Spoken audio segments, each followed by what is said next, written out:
Your brain is attempting to conserve power. Most people do not wake up and carefully choose every money habit from scratch.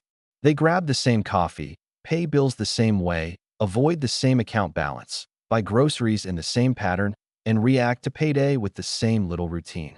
It can feel like personal finance is a series of big decisions, but a lot of it is really a set of repeated behaviors running quietly in the background.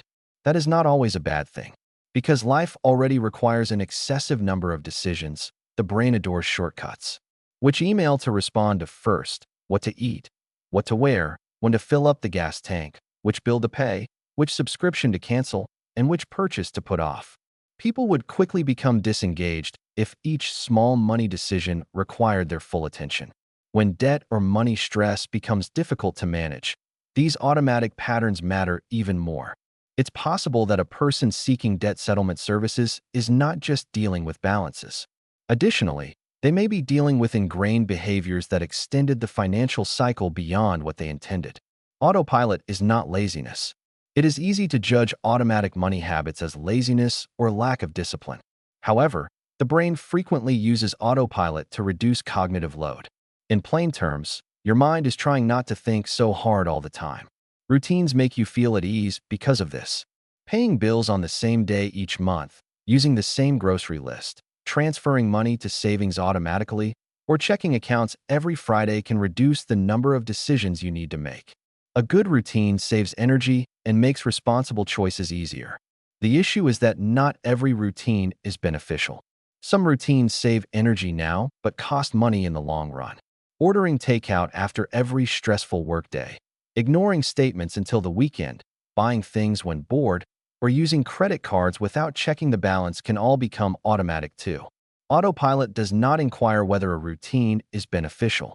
It only repeats what has been practiced. Money scripts run under the surface. Many money habits are based on outdated beliefs. Some people call these beliefs money scripts. They are the quiet rules people carry about money, often learned from family, culture, childhood experiences, or past mistakes. A person who grew up hearing money is always scarce may feel anxious spending even when they can afford it. Someone who has been taught that success means never worrying about prices may overspend in order to safeguard their image. A person raised around financial secrecy may avoid looking closely at bills because openness feels uncomfortable. Someone might try to handle everything on their own after witnessing how money caused conflict. These scripts often run below awareness. People may not say them out loud, but they act on them. They shape what feels normal, safe, embarrassing, or urgent. That is why two people can have the same income and behave very differently. Every extra dollar is saved because it feels risky to spend. Another spends quickly because having money sit and used feels unfamiliar or pointless. The numbers may be similar, but the internal script is different. Technology can improve or degrade habits. Modern money habits are heavily shaped by technology.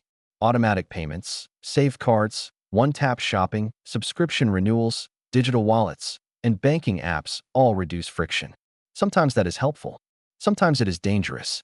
People can avoid late fees and missed deadlines with automation. It can send money to savings before it gets spent. It can help retirement contributions happen without a monthly debate. Resources like the FDIC Money Smart Financial Education Program can also help people build stronger financial skills around banking, saving, and everyday money decisions. But technology can also automate spending. Saved payment information makes buying almost too easy. Subscriptions continue because canceling takes effort. Apps for delivery keep track of your favorite orders. Retailers send reminders at exactly the moment you are likely to click. A helpful habit can be bolstered by a costly one using the same tool. The key is deciding which behaviors deserve less friction and which ones need more friction. Impulse spending often starts before the purchase. Most of the time, impulse spending is not as random as it seems.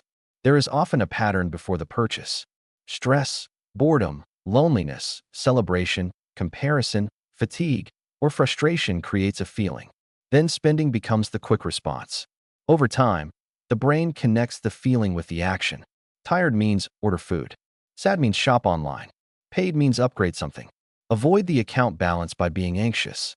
Proud means spend to celebrate. This connection can become so practiced that it feels automatic. The purchase may bring relief for a few minutes. That relief trains the habit loop. The next time the same feeling appears, the brain remembers the shortcut. Breaking that pattern does not always require heroic willpower. It often requires noticing the cue earlier. Ask yourself, what typically happens just before I spend in a way that I later regret? The answer may be more useful than another strict budget. Good autopilot beats constant motivation. Motivation is unreliable.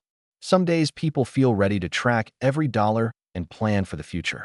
Other days they are tired, stressed, distracted, or simply not interested. A financial system that depends on constant motivation will eventually break. That is why good autopilot is so valuable.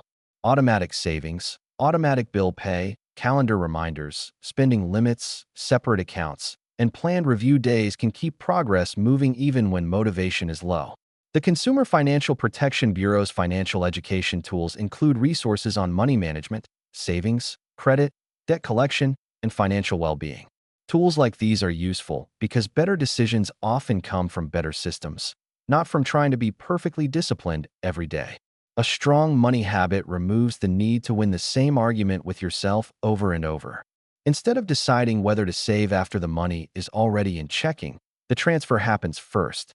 The payment is scheduled, so you don't have to keep track of each due date. Prior to spending begins, categories are established, so you won't have to worry about where the paycheck went. The environment makes choices for you. People often think habits live only inside their minds, but habits are also shaped by environment. What you do with your money is influenced by your phone, wallet, kitchen, commute, inbox, friends, bank settings, and shopping apps. If shopping apps are on your home screen, spending is easier. If credit cards are saved in every browser, buying is faster. If your savings account is at the same bank and easy to transfer from, it may be easier to rate. If friends usually choose expensive plans, spending more may feel normal. The habit can be altered by changing the environment. Delete apps that invite mindless spending. Remove save cards from online stores. Move savings to an account that takes a little more effort to access. Set up alerts before balances get too low. Make plans for social activities that don't necessitate costly outings. These changes sound small, but they matter because they interrupt autopilot before it reaches the usual destination. A habit of avoidance can also develop. Spending is not a part of every financial practice. Avoidance is one of the most common financial autopilot patterns.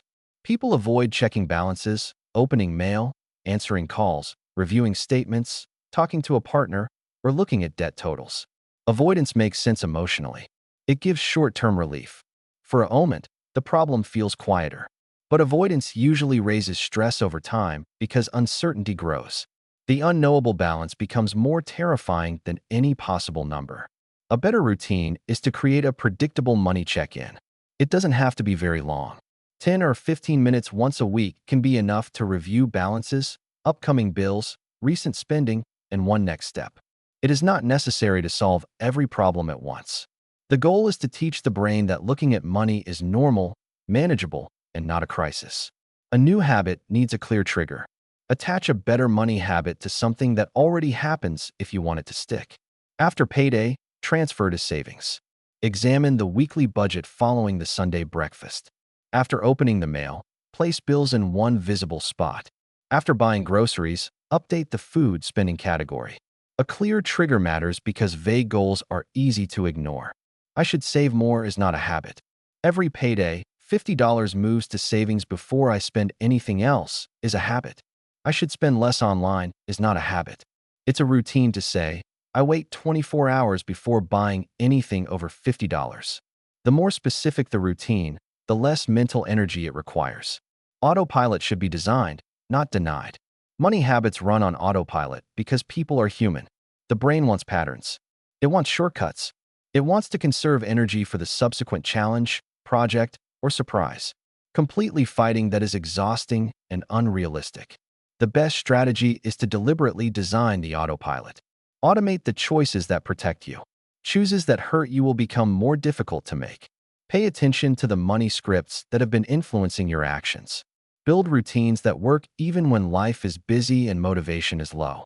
Financial advancement does not always result from a single significant decision. More often, It comes from small behaviors repeated so consistently that they stop feeling like decisions at all. When your money habits run on the right kind of autopilot, your future gets a little more support from your everyday routine. Please like, comment, share, and subscribe for more content like this.